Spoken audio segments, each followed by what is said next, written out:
하나님의 말씀 함께 보시겠습니다. 요한일서 4장 9절에서 12절입니다. 요한일서 신약성경 4장 9절에서 12절 말씀, 이 시간에 함께 교독하시겠습니다. 제가 먼저 봉독하겠습니다. 하나님의 사랑이 우리에게 이렇게 나타난 바 되었으니 하나님이 자기의 독생자를 세상에 보내심은 저로 말미암아 우리를 살리려 하심이니라.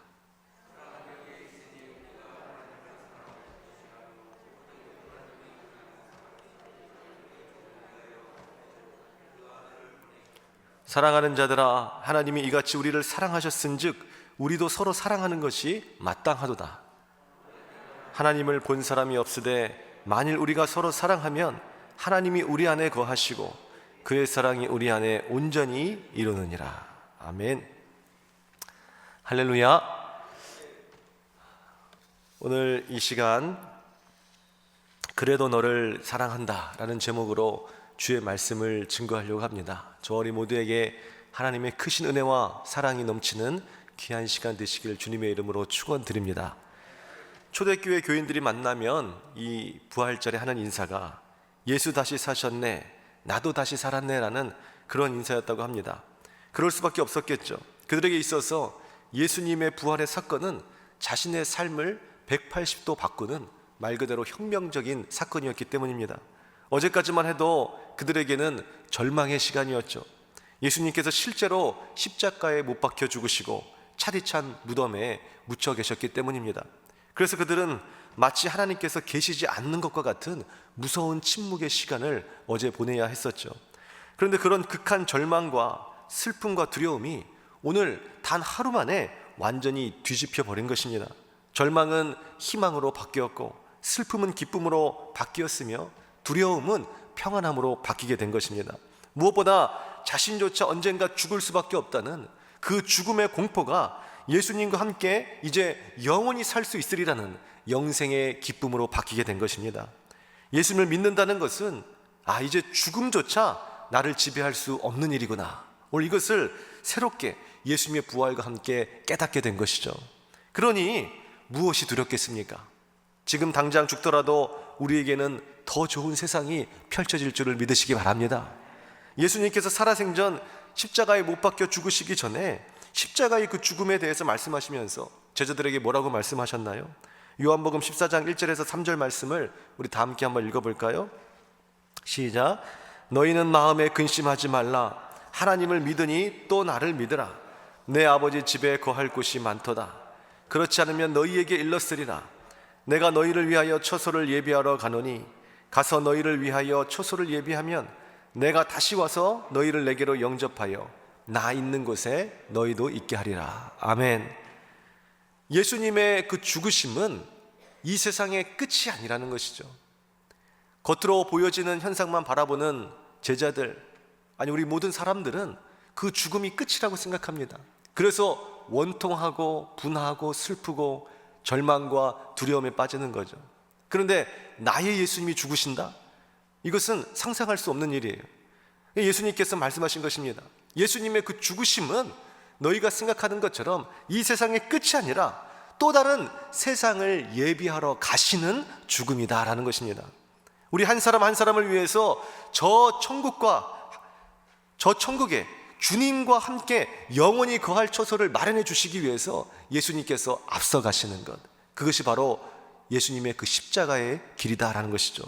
그러니 예수님은 그 십자가의 죽으심을 말씀하시면서 두려워하지 말라, 절망하지 말라, 하나님을 믿으니 또 나를 믿으라 라고 애틋한 그 마음으로 제자들에게 말씀해 주신 것입니다. 오늘 이 시간 우리 역시 마찬가지죠. 예수님 그분은 곧 하나님의 아들이시오, 죄와 사망의 권세로부터 이기시고 다시 사셨어 오늘 우리를 영원한 처소로 인도해 주실 그리스도인 줄을 믿으시기 바랍니다. 하지만 예수님이 십자가에 못 박히시는 그 현실 속에서는 제자들은 이내 믿음이 약해져 버렸던 것입니다. 오늘 우리도 당장의 눈앞에 펼쳐진 고난의 현실 속에서 얼마나 이 부활의 기쁨과 소망을 잊어버린 채 슬픔과 절망에 빠져 살아갈 때가 많이 있습니까? 믿음이란 무엇이죠? 믿을 만한 때 믿은 것이 아니라 믿기 어려울 때 믿는 것이 바로 믿음인 것입니다. 오늘 이 마이크가 누가 봐도 마이크잖아요. 근데 이것을 마이크인 줄 믿으십시오, 이렇게 굳이 설득할 필요가 없어요. 누가 봐도 아예 그냥 믿음을 떠나서 그것은 그냥 팩트다, 저 마이크다라고 그냥 받아들입니다. 그러나 제가 오늘 7시에 우리 고강동 사거리에서 우리 다 같이 만나겠습니다 라고 한 그것은 약간 믿기 어려울 수도 있겠죠. 왜냐하면 약속이라는 것은 당장 보이지 않기 때문에, 실체라는 것이 없는 것이 바로 약속입니다. 그 약속이 실제로 나의 삶에 오늘 연관되고 열매가 맺기 위해서는 어떻게 돼야 되죠? 오늘 7시에 가봐야 알겠죠. 그것이 가봐야 그것이 이제 현실이 되는 것입니다. 없으면 없는 거고 있으면 또 있는 거고, 또 있었을 때 뭔가 또 우리 다 같이 뭐 식사하러 갑시다 라고 한다면 또 식사를 먹을 수도 있겠죠. 근데 그 모든 것이 어떻게 돼요? 내가 믿고 7시에 고강동 사거리에 나가야만 현실이 될 수 있는 것이겠죠. 오늘 하나님의 약속이 바로 이와 같다라는 것입니다. 그래서 히브리서 기자는 히브리서 11장 1절 이하에서 믿음은 바라는 것들의 실상이요 보지 못하는 것들의 증거니 선진들이 이로써 증거를 얻었느니라, 이렇게 말씀하신 것입니다. 믿으면 하나님의 약속은 현실이 되는 것입니다. 다만 그 믿음과 약속의 그 성취 사이에 무엇이 있나요? 기다림이 있는 것이죠. 그래서 우리가 항상 믿음은 기다림이다라고 말하지 않았습니까? 오늘 바로 그 기다림의 끝에 하나님의 약속이 현실이 된 날인 것입니다. 무서운 십자가의 밤을 지나 혹독한 그 침묵의 토요일을 지나서 마침내 그 기다림 끝에 부활의 영광의 아침을 우리 모두 다 맞이하게 된 것입니다. 다만 오늘날 이 부활의 약속에서만큼은 이제 우리가 더 이상 기다릴 필요가 없겠죠. 초대교회 교인들은 십자가의 그 절망 앞에서 아직 펼쳐지지 않을 그 미지의 세계에 대해서 절망과 두려움이 있었지만, 오늘 우리는 이미 2000년 전 예수님께서 이 땅에 오셔서 십자가에서 죽으시고 3일 만에 부활하신 것을 우리는 다 알고 있습니다. 이 부활은 단회적 사건이요, 그래서 그 영광과 기쁨과 능력이 영원할 줄 믿으시기 바랍니다. 그러므로 누구든지 예수 그리스도를 믿는 자마다 기다릴 필요 없이 그 즉시 하나님의 자녀가 되는 권세를 얻게 되는 것이고, 예수님을 믿는 자마다 기다릴 필요 없이 그 즉시 누구든지 부활의 영광과 기쁨과 능력에 동참하게 되는 것입니다. 이 부활을 더 이상 기다릴 필요가 없다라는 것이죠. 부활은 완성된 것이요, 우리에게 믿음이 있을 때 우리 삶 가운데 그 즉시 부활의 그 영광과 기쁨과 그 능력의 효력이 그 즉시 작용하는 것이요, 오늘 우리에게 믿음이 있을 때 부활은 우리에게 영원한 소망이 될 줄 믿으시기 바랍니다. 부활만큼은 기다림의 신앙에 있어서 오늘 적용되는 것이 아니다라는 것이에요. 2000년 전 그 제자들에게는 그랬지만 최소한 우리들에게는 그것이 기다림의 대상이 되지는 않아요. 다시 오실 예수님은 우리가 기다려야 되겠지만, 재림하실 예수님은 기다려야 되겠지만, 부활하신 예수님은 그렇지 않다니까요. 믿음이 있을 때 그것은 현실이 될 줄 믿으시기 바랍니다. 부활의 그 기쁨, 부활의 그 소망, 부활의 그 능력, 그것이 내게 믿음이 있을 때는 그것이 삶의 열매로 맺어지게 된다는 것입니다. 부활의 능력이 나타나게 되는 것이에요. 두려움과 염려와 걱정과 슬픔이 그 부활의 능력으로 말미암아 떠나가게 되는 것입니다. 예수 다시 살았네, 나도 다시 살았네. 믿음이 있을 때 그것은 현실이 되는 것입니다. 우리의 믿음이 약해져 버리고 믿음이 사라질 때는 부활이고 뭐고 아무것도 없는 것이죠. 초대교회 교인들은 너무나 큰 사건이었어요. 부활의 사건이 모든 것을, 인생을 뒤집는 사건이었어요. 그들은 만날 때마다 눈물로 예수 다시 살았네. 우리가 고난주간 새벽 예배 때 함께 나눴잖아요. 예수님이 십자가에 못 박혀 죽으셨을 때 예루살렘 온 동네에서 회자되었던 말이 뭐라고요? 예수님 죽으셨대. 세상에, 나를 치료해 주셨던 예수님, 눈먼 자를 눈뜨게 하셨던 예수님, 저기 저 베다니에서 나사로를 다시 살게 하셨던 그 예수님 있잖아. 내가 알지. 물고기 2마리와 보리떡 5개로 5,000명을 그때 우리 먹이셨었잖아. 내가 알지. 그 예수님이 죽으셨대. 십자가에서 죽으셨대. 온 동네방네 다 그것이 가장 큰 이슈였어요. 예수님이 다시 사셨습니다. 그때는 무슨 말이겠어요? 예수 다시 사셨대. 예수님이 다시 살아나셨대. 이건 너무너무나 큰 사건이었던 것입니다. 그러면 이제 게임 끝난 것이에요. 나는 예수님의 제자요, 예수님은 날 사랑하시니 예수 다시 사셨다면 나도 다시 산 것이다. 예수님은 십자가 못 박혀 죽으시기 전에 수없이 말씀하셨어요.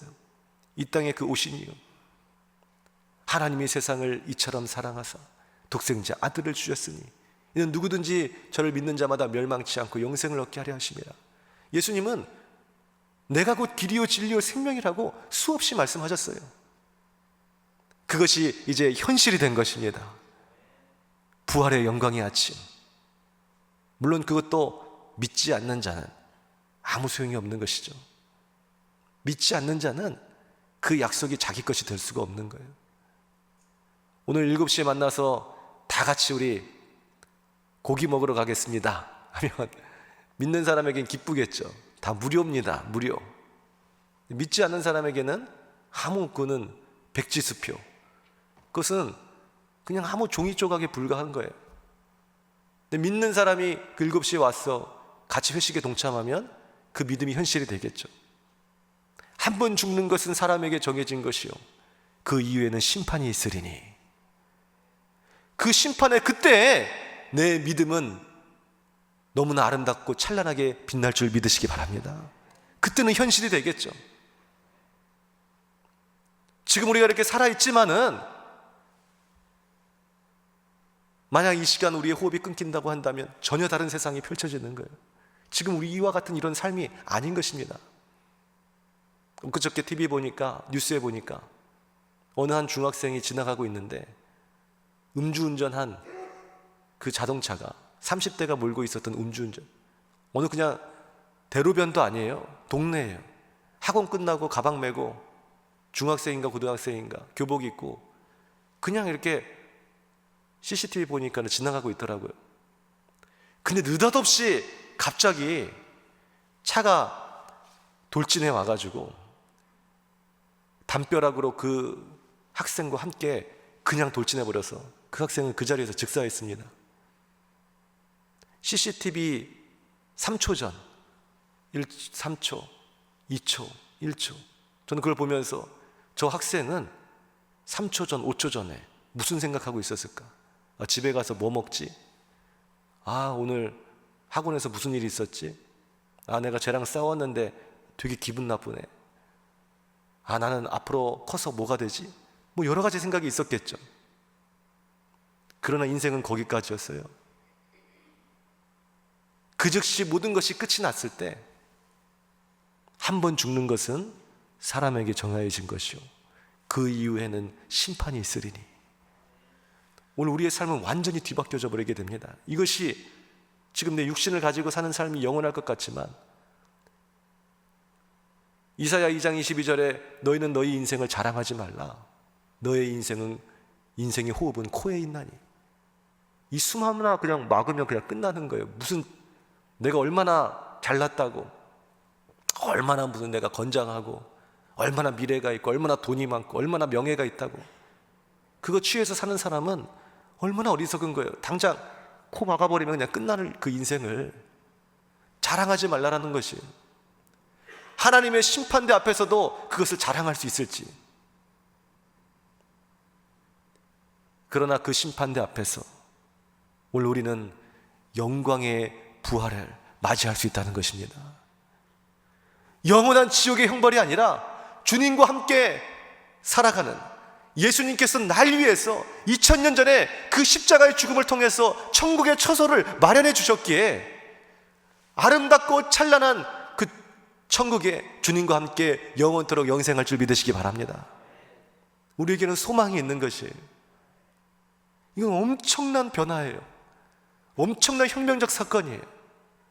그 엄청나고 놀라운 혁명적 사건을 바라보며 지금 내 삶을 조명해 봤을 때, 그렇잖아요. 조명이 쫙 비쳤을 때 그 어둠 속에 그 사람은 스포트라이트를 딱 받게 되면 거기는 확 밝아집니다. 내 주변의 상황이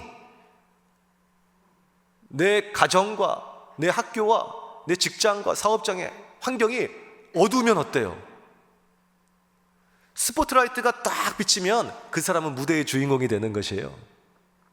그 부활의 영광, 부활의 소망, 부활의 그 기쁨이라는 스포트라이트가 내 삶에 비춰지게 됐을 때 내 삶의 모든 어두움은 다 떠나갈 줄 믿으시기 바랍니다. 아무것도 아닌 게 되는 거지. 바로 어제 느꼈던 그 절망도, 어제 느꼈던 그 침묵의 순간도, 어제 느꼈던 그 고통도 아무것도 아닌 게 된 것이. 근데 중요한 것은 뭐라고요? 부활은 미래의 약속이 아니라 믿음이 있는 자에게 오늘 현실이 된다라는 것입니다. 이미 이루어진 약속이에요, 부활이라는 것은. 부활의 신앙, 그 믿음이 있으면 우리는 언제나 이겨나갈 수가 있을 줄 믿으시기 바랍니다. 어느 한 소녀가 태어날 때 의사가 그 소녀의 그 머리를 집게로 이렇게 꺼내는데 잘못 건드려가지고 손해를 다쳤다 그래요. 태어난 아기는 울지도 못하고 몸을 제대로 가누지도 못했습니다. 여물지 못한 계란처럼 아기 머리는 만지는 대로 그냥 푹푹 다 들어가 버리게 됐어요. 집안은 너무나 가난해서 이제 그렇게 뇌성마비가 선천적이 아니라 후천적인 거죠. 후천적으로 뇌성마비가 된 그 아이에게 집이 너무 가난해서 아무것도 해줄 수가 없었어요. 아버지는 약한 몸과 술과 담배로 과로로 병들었습니다. 어머니도 몸도 약해서 그 아이에게 젖도 먹이지 못하고 분유도 제대로 못 먹이고 쌀가루만 끓여가지고 겨우 먹였다 그래요. 뇌성마비에 영양실조에 이 아이가 이제 자라서 사춘기 소녀가 되었을 때는 이제 부모님을 원망하기 시작한 거예요. 나를 왜 태어나게 해가지고. 근데 그 원망이 이제 하나님을 향한 원망으로 바뀌었어요. 하나님이 정말 계십니까? 계시다고 한다면 이런 인생을 내게 줄 수 있습니까? 그렇게 고통에 시달리던 그 소녀, 몸과 마음이 망가져 버렸습니다. 그러던 어느 날 이 소녀가 16살이 되던 해에 이 소녀는 하나님을 만나게 돼요.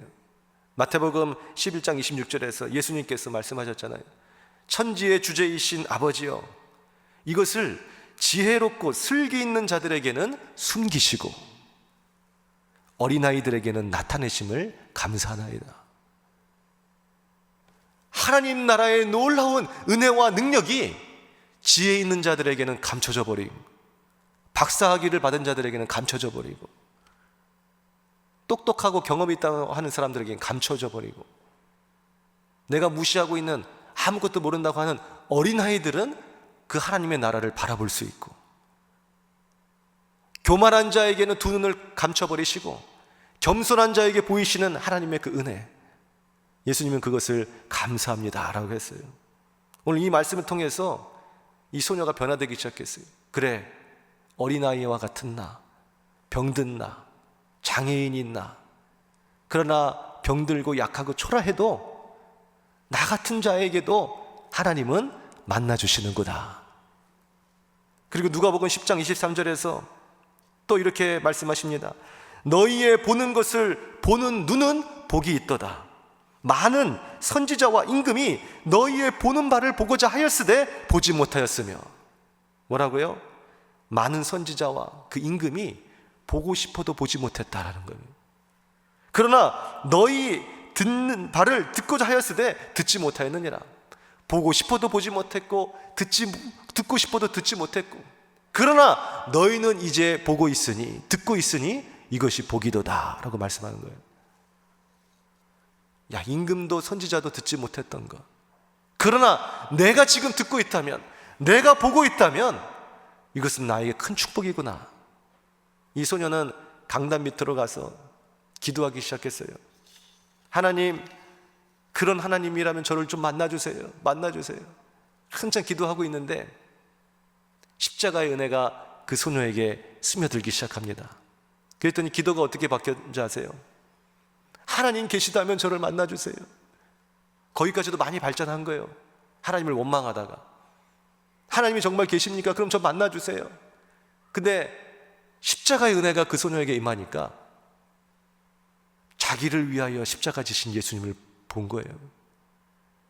자신의 그 죄가 얼마나 더럽고 추악한지 그것이 낱낱이 드러나는 거예요.